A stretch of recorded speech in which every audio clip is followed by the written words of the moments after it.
अन्याय अत्याचार आणि त्याच्यामधनं झालेला भ्रष्टाचाराचा विषय आहे.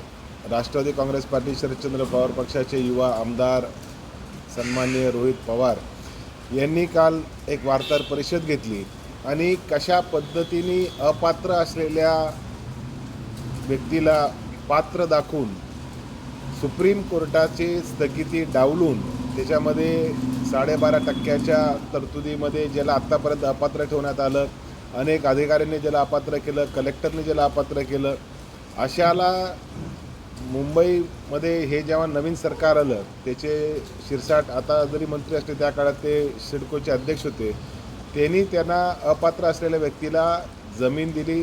150 एकरपैकी 12.5%च्या आसपासची जमीन दिली आणि जवळपास 5 ते 10 हजार कोटीचा भ्रष्टाचार झाला.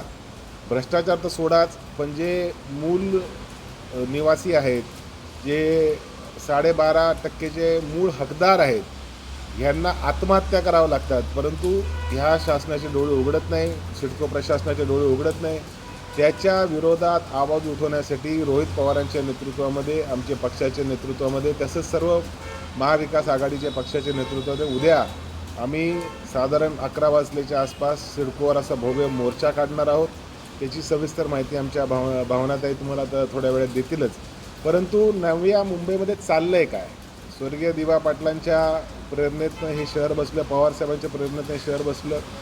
भूमिहीन ज्यांच्या जागा प्रकल्पामध्ये गेल्या त्यांना 12.5%ची सवलत मिळाली. हा निर्णय पवारसाहेबांनी मुख्यमंत्री असताना आणला आणि त्या निर्णयाचा अशा पद्धतीने चुकीचा वापर करून विद्यमान सरकारने, त्यांच्या मंत्र्यांनी सिडकोचे अध्यक्ष असताना अपात्र असलेल्या व्यक्तीला 12.5%मध्ये जमीन दिली. हजारो कोटीचा भ्रष्टाचार झाला. ट्रायपार्ट ॲग्रीमेंट देखील झाले. आमची विनंती आहे महाराष्ट्राच्या मुख्यमंत्र्यांना, तुम्ही काल परवाच मुंबईच्या संदर्भातच्या मेकओव्हर संदर्भात बोललात, हे प्रकरण तातडीने तुम्ही रद्द केलं पाहिजे. सुप्रीम कोर्टामध्ये, म्हणजे जरी हायकोर्टाने बिवलकरांच्या बाजूने निकाल दिलेला असला तरी सुप्रीम कोर्टामध्ये महाराष्ट्र शासन आणि सिडकोने 2015मध्ये SLP दाखल केलेली, त्या SLPवरनं त्यांना स्थगिती मिळालेली आहे. प्रकरण न्यायप्रविष्ट आहे. न्यायप्रविष्ट प्रकरण असताना पहिली गोष्ट तर सिडकोचे तत्कालीन अध्यक्ष सन्माननीय शिरसाट यांनी निर्णय दिलाच कसा? हा कोर्टाचा अपमान आहे, हा कॉन्टेम्प्ट ऑफ कोर्ट आहे आणि सुप्रीम कोर्टाचा कॉन्टेम्प्ट ऑफ कोर्ट आहे. त्याच्यामध्ये मोठं सुप्रीम कोर्टाने लक्ष घालून त्याच्यावर कारवाई करण्याची पहिली मागणी आहे. दुसरं, एवढा मोठ्या प्रमाणात जर भ्रष्टाचार होत असेल, काही लोकांच्या पलंगाच्या खाली बॅगा नोटांनी भरलेले आपण याचे व्हिडिओ देखील पाहिले. अशी परिस्थिती असताना मोठो ED एन्फोर्समेंट डायरेक्टर यांनी देखील याच्यात भूमिका घेतली पाहिजे. आम्ही तर म्हणजे पक्ष म्हणून आणि रोहित पवार व्यक्तिगत म्हणून हे सुप्रीम कोर्टाचे सर्वोच्च न्यायाधीश यांना पत्र लिहिणार आहेत, EDला पत्र लिहिणार आहेत, माननीय मुख्यमंत्र्यांना पत्र लिहिणार आहेत की नेमकं तुमच्या महाराष्ट्रात चाललं आहे काय? ज्या भूमिहीन मूल निवासी जमीन मालकासाठी प्रकल्पामध्ये ज्याची जागा गेली त्याच्यासाठी आरक्षित हा कायदा 12.5%चा आहे, त्याची पायमल्ली केली जाते. तो कायदा सुप्रीम कोर्टामध्ये अपात्र व्यक्तीला अपात्र असताना देखील दिला जातो. अधिकारी त्याच्यावर सही करत नाही, अधिकाऱ्यांच्या बदल्या केल्या जातात, नवीन अधिकारी आणले जातात, काही कालावधीसाठी वर्ण नियुक्ती केली जाते. नगर विकास प्रशासनाचं पत्र दिलं जातं आणि नगर विकास प्रशासनाचं पत्र दिल्यानंतर सिडकोचे अध्यक्ष त्याच्यावर कारवाई करतात. हे सर्व गोष्टी आम्ही जनतेच्या डोमेनमध्ये आणणार आहोत, पर्दाफाश करणार आहोत. उद्या त्याची सुरुवात आहे. मोठ्या संख्येने आमचे उरण असेल, पनवेल असेल, भेंडकळ असेल, आमचा नव्या मुंबईचा परिसर असेल, आमचं उल्वा असेल, या परिसरातले जे मूळ निवासी आहेत, जे शेतकरी आहेत, ज्यांच्या जमिनी प्रकल्पामध्ये गेल्या, हे सर्व उद्या मोठ्या संख्येने जमणार आहेत. त्याची जागा, त्याचं लोकेशन, उद्याची व्यवस्था, त्याच्याबद्दलची माहिती आमच्या भावनाताई तुम्हाला त्या ठिकाणी देतीलच. परंतु हा प्रश्न उजागर झाला पाहिजे. नव्या मुंबईचा प्रश्न आहे. 12.5%चं जे कॉम्पन्सेशन आहे ते मूल निवासीसाठी, प्रकल्पग्रस्तासाठी आहे. कुठल्याही म्हणजे कुठल्याही ब्रिटिशरांना मदत केलेल्या व्यक्तीसाठी ते नाही. हे आपण लक्षात ठेवलं पाहिजे आणि त्याच्या संदर्भामध्ये आजची ही प्रेस कॉन्फरन्स आहे. प्रकल्पग्रस्तांच्या आंदोलनासाठी आमचे नेते आदरणीय शशिकांत शिंदेसाहेब तसेच आमदार रोहितदादा पवार हे देखील उपस्थित राहणार आहेत. खरं तर हे आंदोलन हे तत्कालीन मुख्यमंत्री असलेले त्यावेळेसचे एकनाथ शिंदे, या ठिकाणचे असलेले MD सिंगल त्यानंतर 15 दिवसासाठी आलेले संजय शिरसाट फक्त त्यांना एवढाच प्लॉट विवळकरांचा काढून देण्यासाठी आणलं होतं.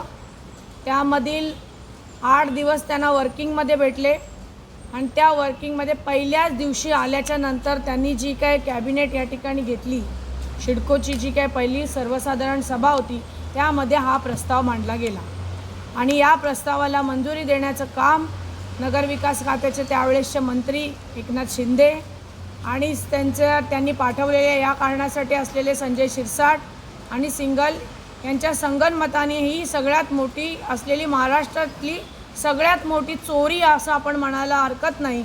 शेतकऱ्यांच्या तोंडाला, कष्टकऱ्यांच्या, प्रकल्पग्रस्तांच्या तोंडाला तुम्ही पानं पुसता. आदरणीय पवारसाहेबांनी आणि दिबा पाटील साहेबांनी या ठिकाणी शेतकऱ्यांसाठी खऱ्या अर्थाने 12.5% निर्णय आणला. पण ते 12.5% एक देशद्रोही असलेल्या बिवलकरांसाठी तुम्ही वापरलात. खरं तर हा प्रकरण आपण सांगितल्याप्रमाणे न्यायप्रविष्ट असतानासुद्धा यांनी प्लॉट देण्याचं धाडस केलं. 61,000 चौरस मीटरचा त्यांना प्लॉट मिळाला आणि त्यातील 8,000 मीटरचं प्लॉट त्यांनी आत्तापर्यंत बिल्डरला अलॉट केलेलं आहे. हे धाडस त्यांनी केलेलं आहे. खरं तर आम्ही उद्या जे चाललो आहोत ते त्या संबंधित असलेल्या शिरसाटांचा राजीनामा मागण्यासाठी सिडकोकडे चाललेलो आहोत आणि त्यावेळेस सगळे लोक जे आहेत ते कष्टकरी प्रकल्पग्रस्त रस्त्यावर उतरणार आहेत. खरं तर सिडकोला जागा येण्यासाठी आम्ही सगळे चाललेलो आहोत आणि आम्ही ढिगभर पुरावे त्या ठिकाणी घेऊन जाणार आहोत आणि त्या पुराव्याच्या अभावी त्यांनी त्यांचा राजीनामा त्वरित घ्यावा हीच उद्याची आमची मागणी असणार आहे. उद्याचं आंदोलन जे आहे ते सिडकोचं जे काही मेट्रोचं ब्रिज आहे, सिडकोच्या समोर कोकण भवन समोर सिडकोचं मेट्रोचं असलेलं ब्रिज, त्याच्या खाली पार्किंग रिकामी करून त्या ठिकाणी आम्ही आमचं आंदोलन तिथून आमचं सिडकोला जाणार आहे आणि तिथून येण्याच्या गाड्यांसाठी अर्बन हट जी जागा आहे, जी चौकात आहे मेन, त्या अर्बन हटच्या जागेमध्ये तिथे गाड्या पार्किंग होणार आहेत आणि त्या मेट्रोच्या ब्रिजखाली आमचं सगळं आंदोलन असणार आहे. तिथून आम्ही सिडकोवर रोहितदादा आल्याच्या नंतर, शशिकांत शिंदे साहेब आल्याच्या नंतर धडक मोर्चा नेणार आहोत.